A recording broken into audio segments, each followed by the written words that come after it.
Have you ever confessed to something you didn't do and couldn't take it back?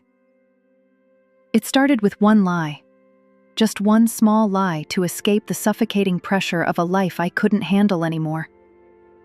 But in the blink of an eye, that lie turned into something much darker, something that would cost me everything. And now, I'm living with the consequences of a crime that never happened, but destroyed me just the same. If you think you can't possibly relate, keep watching. The truth will shock you. It all began on an ordinary Tuesday morning, when everything in my life seemed just a little off. The house was quiet. The kids were at school, Tom was at work, and I was left with nothing but my thoughts, which had grown louder and more suffocating over the past year. Tom and I used to be so in love. I remember when we first met, the way he smiled at me like I was the only person in the room. But now, we were living in a house full of silence. Our conversations had turned to simple logistics. What time will you be home? Did you pick up the dry cleaning? We were drifting, slowly but surely. And every day, I felt more invisible. That's when I met Daniel. He wasn't anything like Tom. He didn't need to try hard to make me feel special. He was spontaneous, charming, and full of energy. Every time we met, it felt like I was alive again, like someone noticed me, really saw me. It was like a drug, and I couldn't stop. I tried to convince myself it was nothing, just a harmless fling. But deep down, I knew it was more. I knew I was playing with fire. The affair wasn't planned.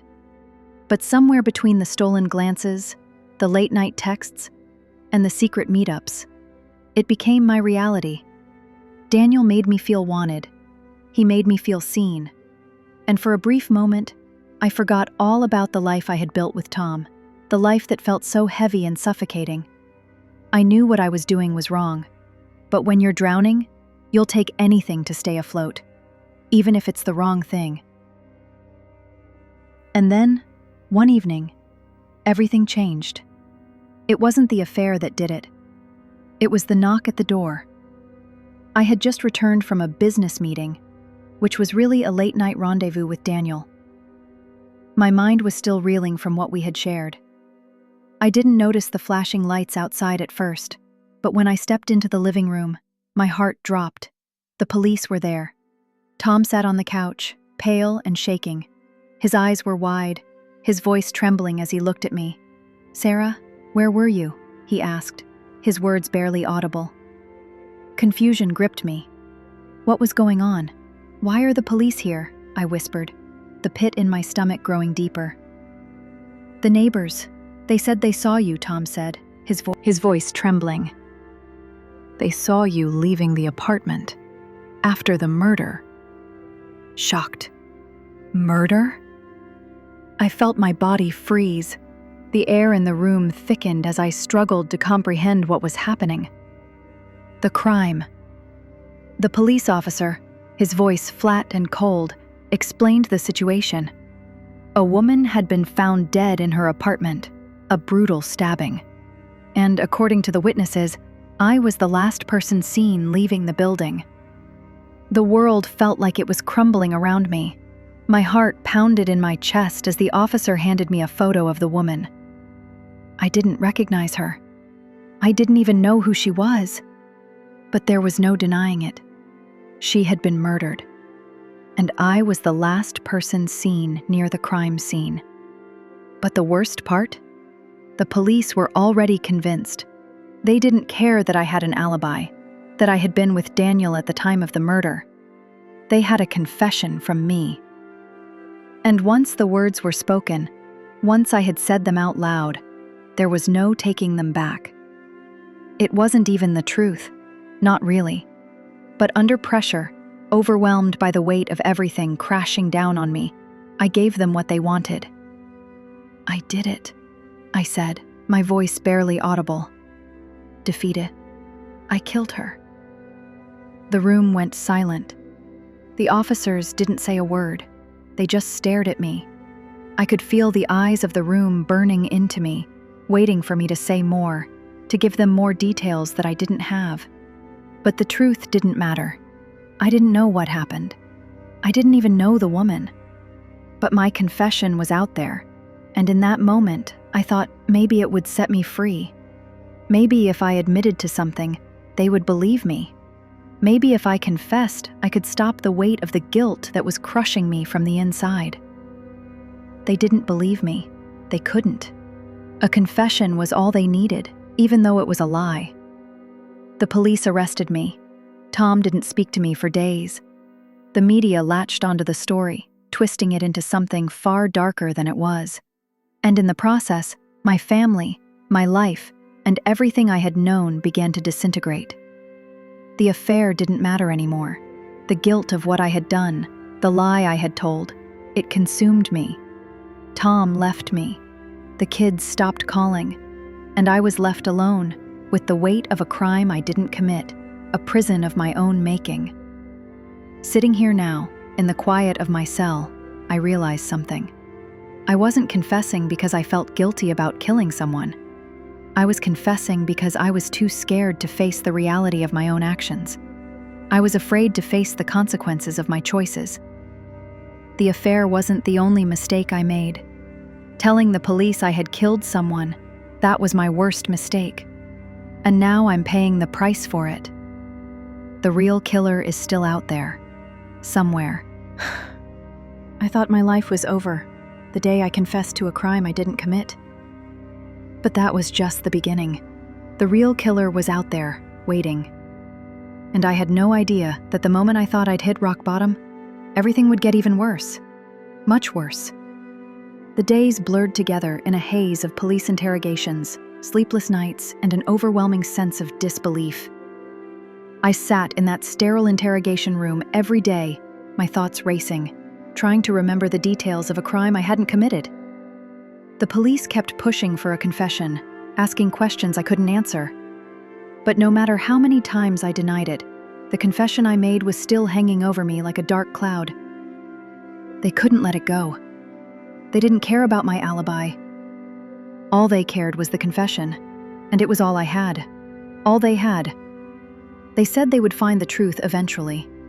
They promised me that once they figured out what really happened, they'd clear my name. But every day that passed without a new lead made me feel more and more trapped. Tom didn't visit me. The kids didn't call. My friends, they turned their backs. The woman in the photo, the victim, became a haunting presence in my mind, her image replaying over and over. Who was she? Why had I been seen leaving her apartment? And then, just when I thought I couldn't take the pressure anymore, something unexpected happened. It was a Friday evening when I was called back into the interrogation room. This time, I didn't recognize the officer who came in. He wasn't the same one who had interrogated me before. This one was younger, wearing a crisp suit and a cold, calculating expression. "We've got some new information," he said, sitting across from me. "We found a witness, a neighbor who saw someone else leaving the victim's apartment." My heart skipped a beat. "You're saying someone else was there?" I asked, barely able to speak. He nodded. "We'll need to take your statement, but it seems your confession may not be what it appeared." I felt a strange mix of relief and dread. Relief because maybe, just maybe, I wasn't going to spend the rest of my life in prison for something I didn't do. But dread because I had no idea who the real killer was. And now, the truth was about to be revealed. The neighbor's statement was a game changer. She described a man who had been seen entering the building just before the murder occurred. He was tall, with dark hair, and wearing a black jacket. The details matched no one I knew. I didn't recognize the man in the police sketches they showed me. But there was something in the way they spoke that told me they were closing in on the real killer. I sat in that room for hours, my mind racing. The confession I had made still haunted me. How could I have been so stupid? Why had I said those words? And more importantly, what would happen if the real killer was someone I knew, someone I had trusted? The officer kept asking me the same questions, over and over, trying to make sense of the pieces of the puzzle. But the more I thought about it, the more it felt like I was missing something huge, something that I wasn't ready to face. I wanted to believe that the real killer would be caught soon. I wanted to believe that I would be exonerated, that the truth would finally set me free. But I couldn't shake the feeling that everything was about to unravel in ways I couldn't predict. As the investigation progressed, I started hearing whispers. The neighbors, the detectives, even the media, they all had their theories. But there was one detail that stuck with me: the way the police had treated the victim. Her life had been nothing more than a series of unanswered questions. Her name was Jessica Hayes. She was a 32-year-old woman who had moved into the building a year ago. No family, no friends nearby. Just a woman living in a city full of strangers. And then, one afternoon, it hit me like a punch to the gut, a detail I had overlooked before.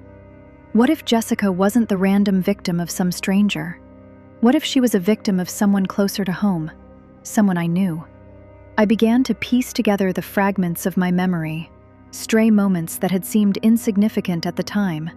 But now, they all seemed to connect. I remembered a conversation I had overheard in the parking garage a week before the murder. It was between Daniel and another man, someone I didn't recognize. The conversation was hushed, but the words still lingered in my mind. "You need to stop before it's too late," Daniel had said. The other man responded with a low laugh. "It's already too late." I hadn't thought much of back then, but now, it felt like everything was coming together. Daniel had known the victim. Jessica wasn't some random woman. She was tied to him. And the more I thought about it, the more I realized that Daniel might be involved in this whole mess. He might even be the one who had killed her. I was just about to confront Daniel, to demand the truth from him, when I received a call from the police. "We found something," the officer said, his voice strained. "It's about Daniel." My breath caught in my throat. What did they know? Had they finally discovered the truth? The officer's voice dropped to a whisper. "Sarah, we need you to come down to the station. It's about Jessica, and what we just uncovered in her apartment." My hands trembled as I hung up the phone. Was Daniel the real killer? Or was there someone else pulling the strings? I didn't know how much longer I could keep living this nightmare. But I was about to find out the truth. And whatever it was, I knew it would change everything. Will I finally discover the truth about Jessica's death? Or will the revelation about Daniel shatter everything I thought I knew? If you want to know what happens next, hit that subscribe button. The truth is darker than you think. In the next chapter, I'll reveal what happened when the real killer came forward, and the twist that no one saw coming. Because in a world full of lies, sometimes the truth is the scariest thing of all.